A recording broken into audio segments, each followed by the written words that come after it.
Você já ouviu alguma frase do tipo, quem manda minha vida sou eu não devo nada a ninguém, eu não sou obrigada a nada? A gente pode não ter dito ou não ter ouvido, mas mesmo que a gente nunca tenha ouvido isso, a gente pode estar vivendo de acordo com essas frases. Ou mais ainda, a gente pode não estar percebendo como o mundo ao nosso redor é movido pela crença de que no final tudo vai dar certo. O problema é que se a gente olhar porque a Bíblia diz sobre o final de todas as coisas, a gente vai ver que existe um julgamento e uma condenação para aqueles que estão condenados. E isso muda tudo.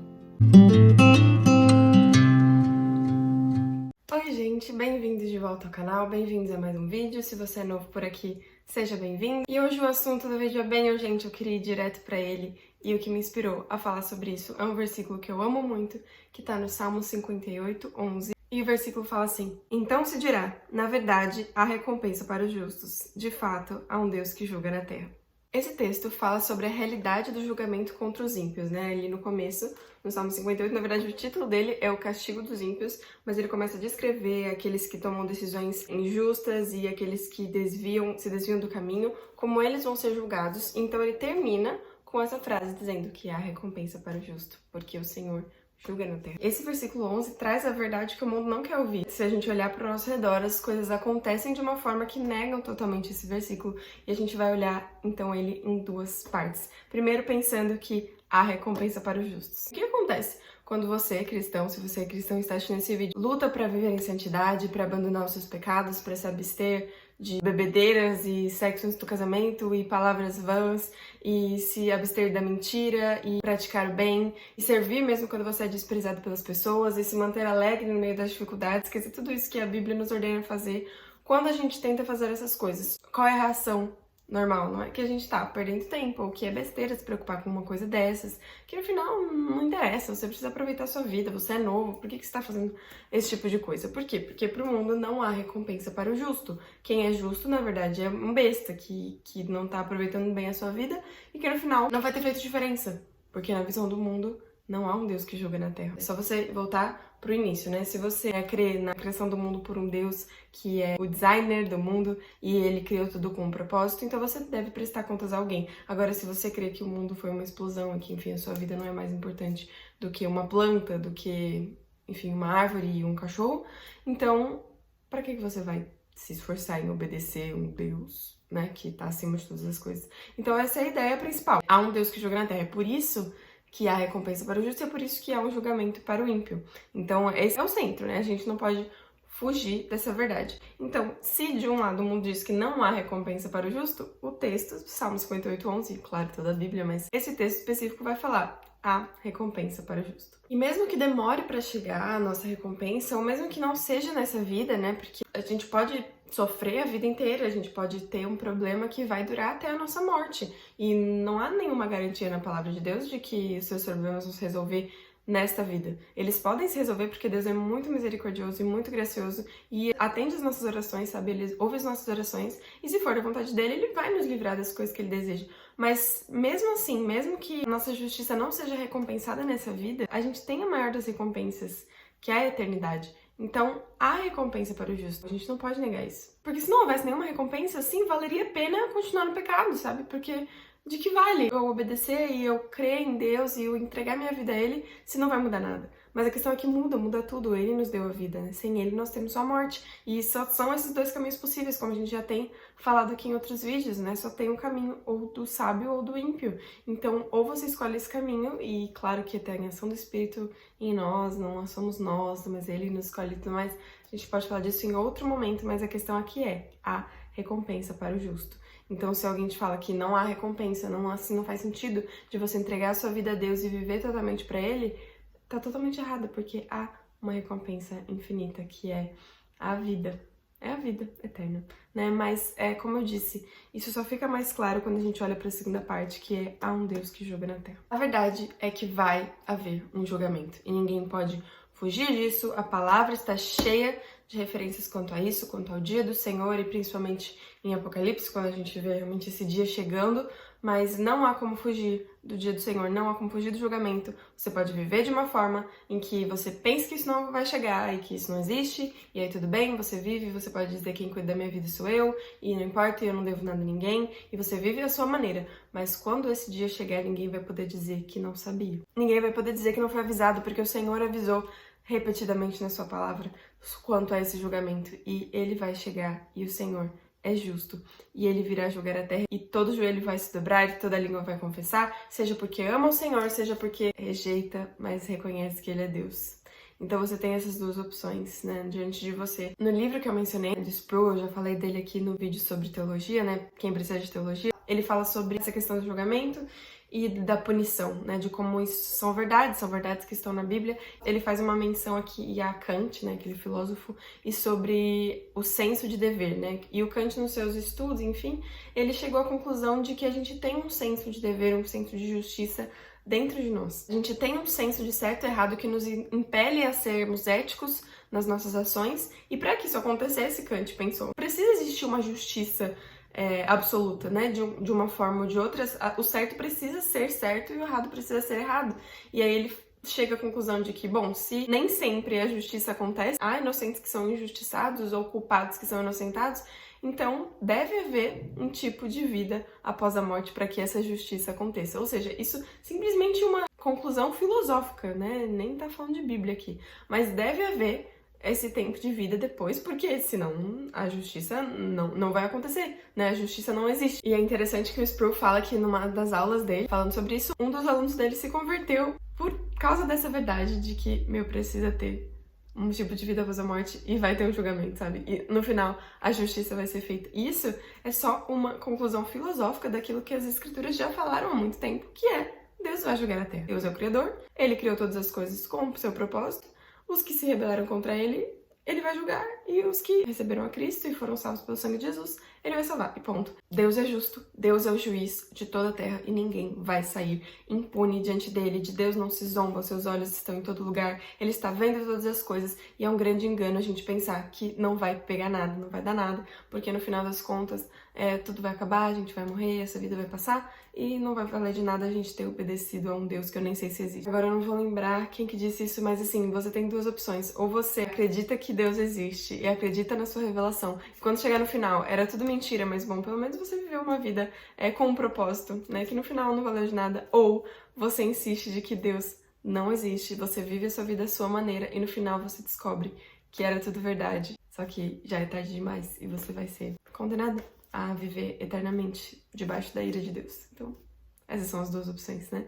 Eu creio que Deus existe de todo o meu coração e a palavra diz que aqueles que nem Ele creem não serão envergonhados. Serem envergonhados no sentido de chegar no final e ver minhas esperanças foram frustradas, mas não. Eu creio que quem crê no Senhor não será envergonhado, não vai ter as esperanças frustradas, porque Ele existe, Ele é o Criador e Ele testifica no nosso coração que Ele existe. Mas a outra opção é simplesmente ignorar tudo isso aqui, fingir que tá tudo bem e no final ser surpreendido com o juiz que vai chegar para julgar a terra. E esse castigo para aqueles que são condenados não é o de rejeitar Jesus. Todos já estão condenados nos nossos pecados, porque nós nos rebelamos contra Deus e nós vivemos a nossa maneira. Então a humanidade estava caída com um abismo gigantesco diante de Deus. Todos já estavam condenados. Deus não tinha obrigação de fazer nada. Ele podia simplesmente destruir tudo e começar do zero, mas ele não quis, porque nós somos a sua criação, nós somos a sua imagem. Enfim, pela sua infinita sabedoria, Deus decidiu que a Terra ia continuar. Só que em vez de zerar e começar de novo, porque, por exemplo, o dilúvio, né? Ele destruiu tudo e começou de novo e o problema era o homem. Não adiantava destruir a Terra e colocar o homem lá de novo, porque a gente ia destruir tudo de novo. Então, ele mandou um Salvador, que é Jesus Cristo, para morrer e pagar pelos nossos pecados, para que Deus pudesse fazer a justiça, porque Deus não podia simplesmente perdoar os nossos pecados e falar, tá tudo bem, não fiquei tão incomodado assim com o que vocês fizeram. Não, nós rejeitamos o nosso Criador. Então, ele manda seu filho morre, e aí, quem rejeita Jesus não está sendo condenado por rejeitar a Jesus. Continua condenado. Enquanto aqueles que recebem a Cristo, que creem nele como Salvador, recebem a vida de volta. E são salvos. Cristo é a única solução para os nossos problemas, para o problema da humanidade, que é a sua rebelião contra Deus. Cristo é a única solução. Então, quem rejeita essa solução, continua no seu problema, continua no seu pecado. Sabe, é como se você tivesse uma dívida que você nunca pudesse pagar. E aí, chega alguém e fala, eu pago a sua dívida. Olha aqui, é só você crer que eu pago, é só você assinar aqui e falar, eu creio. E você fala, não, eu vou continuar tentando pagar pelas minhas forças. Você não vai conseguir, você vai ser condenado no dia do julgamento. Eu não quero assustar ninguém com esse vídeo, sabe? Eu não quero que seja um vídeo sensacionalista, eu não quero que as pessoas falem que eu tô botando medo, mas eu quero que esse assunto chegue ao seu coração como ele chegou ao meu, sabe? Com esse versículo que faz muito tempo, faz mais de um ano que eu li esse versículo e ele continua voltando, assim, na minha mente, mas também com o livro que eu comentei, assim, sobre essa realidade. Vai haver um julgamento e ele vai chegar no momento em que a gente não espera, e nós vamos ser pegos de surpresa. Pode ser hoje, pode ser amanhã, pode ser daqui 20, 30, 40 anos, mas nós vamos ser pegos de surpresa. E o tempo para o arrependimento é hoje. Então não é um susto que eu quero te dar. Eu quero te dar a oportunidade de ouvir essa palavra, sabe? Porque ela pode ter chegado até você no momento em que você precisa ouvir. Ou porque você está afastado dos caminhos de Deus, ou porque você acha que ele não existe. E, bom, talvez lá para os meus 50 anos eu entregue a minha vida a ele, e aí eu consigo aproveitar a minha vida e no final ainda consigo a salvação.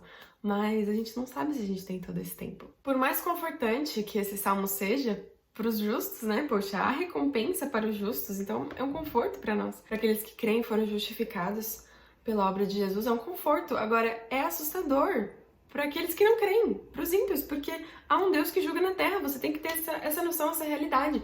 Por mais assim, a gente não deva basear nossa fé no medo do inferno, por exemplo, e a Bíblia diz que o inferno existe, né? É interessante que o Sproul fala, tem gente que fala que a descrição do inferno na Bíblia é simbólica. Mas se ela for simbólica, então quer dizer que a realidade é muito pior, porque como que o simbólico ia ser tão terrível, quer dizer, com fogo e ranger de dentes? Se isso é simbólico, imagina o que é a realidade, né? Então a gente crê que é real, que o inferno é real. E por mais que eu não deva basear minha fé na existência do inferno, claro, não, eu creio em Deus porque Ele é meu Criador, Ele é o autor da minha fé, o doador da vida, mas ainda assim é real. Então se você não tiver nenhum outro motivo, será que esse não é suficiente? Você saber que há uma condenação e que por mais que nessa vida pareça que está tudo bem, existe uma eternidade ainda pela frente, porque nós somos criados eternos, existe uma eternidade pra gente viver pela frente. Você quer mesmo viver essa eternidade distante de Deus, daquele que te criou e que te deu tantas oportunidades de ver que Ele é Deus na criação? Vale a pena você trocar tudo isso, né, por um prazer nessa vida e por achar que você consegue se garantir pelas suas forças? Então, se essa é a sua realidade hoje, se pra você hoje o evangelho e Deus e a salvação e pecado e condenação é tudo uma piada ou talvez até uma história de ficção, se você vê dessa forma, eu te convido hoje a se arrepender, entregar sua vida a Deus, clamar a Ele e pedir a Ele por misericórdia para que Ele te dê a salvação, para que Ele ouça a sua oração, porque Ele não rejeita os que o buscam, sabe? Se você clamar a Deus, isso é um sinal de que Ele já tinha te escolhido nos seus juízos eternos, nos seus preceitos eternos, Ele já tinha você no coração dele e não deixa pra depois, porque o dia do arrependimento é hoje, não deixa pra depois porque a gente não sabe quanto tempo nós temos. Mas se essa palavra mexe com você, se essa palavra faz sentido pra você, não deixe pra amanhã, sabe? Entrega realmente a sua vida, porque ele não rejeita aqueles que o buscam. E se você é um justo, se você crê no Senhor Jesus e sabe que foi livrado da morte por causa dele, então compartilhe essa mensagem, não só esse vídeo, claro, se você quiser compartilhar esse vídeo, compartilhe esse vídeo, mas compartilhe essa mensagem de vida e ao mesmo tempo essa mensagem de realidade de um julgamento, porque no final o evangelho é isso, o evangelho não é só dizer que Deus criou todas as coisas, mas é dizer que nós estamos caídos e que nós precisamos de um Salvador. E sem esse Salvador nós vamos para o julgamento sem um advogado, nós vamos culpados para o julgamento. Quando Jesus conta aquela parábola, se você está devendo no caminho, resolva isso antes de chegar ao tribunal, porque quando você chegar àquele tribunal, você vai ter que pagar cada centavo, e nós não temos como pagar cada centavo. Então você está no caminho, a gente está no caminho, chegando ali para aquele julgamento que Jesus disse. E se a gente não se resolver no caminho para esse julgamento, se a gente não acertar as nossas contas com aquele que nós devemos, até chegar no tribunal, nós seremos julgados e nós seremos condenados, porque a gente não tem como pagar. Então, que essa mensagem esteja nos seus lábios, se você crê em Jesus. Você compartilha essa mensagem, eu fui muito desafiada a compartilhar essa mensagem e eu acho que aqui é o melhor lugar para isso, mas é claro que eu também preciso fazer isso na minha vida privada, particular, e não só aqui, né, que é fácil falar para essa câmera, mas que você seja desafiado também com essa mensagem, sabe? Receba esse desafio do Senhor e que esse ano a nossa vida testemunhe realmente da palavra de Deus, não só da bondade de Deus, que é maravilhosa, mas da realidade do julgamento, porque muitas pessoas podem estar ouvindo que Deus é bom, que Deus é amor, e ainda continuam perdidas porque não creem no Senhor Jesus como Salvador. Concluindo, o julgamento é real. Ele virá e deve nos levar ao arrependimento e à proclamação. Então que isso esteja no nosso coração, na nossa mente, nas nossas palavras e nas nossas orações. Esse é o vídeo de hoje, espero que essa mensagem abençoe a sua vida como abençoa a minha e que Deus nos abençoe em fazer sempre a sua vontade. Por hoje é só, fiquem com Deus e até mais.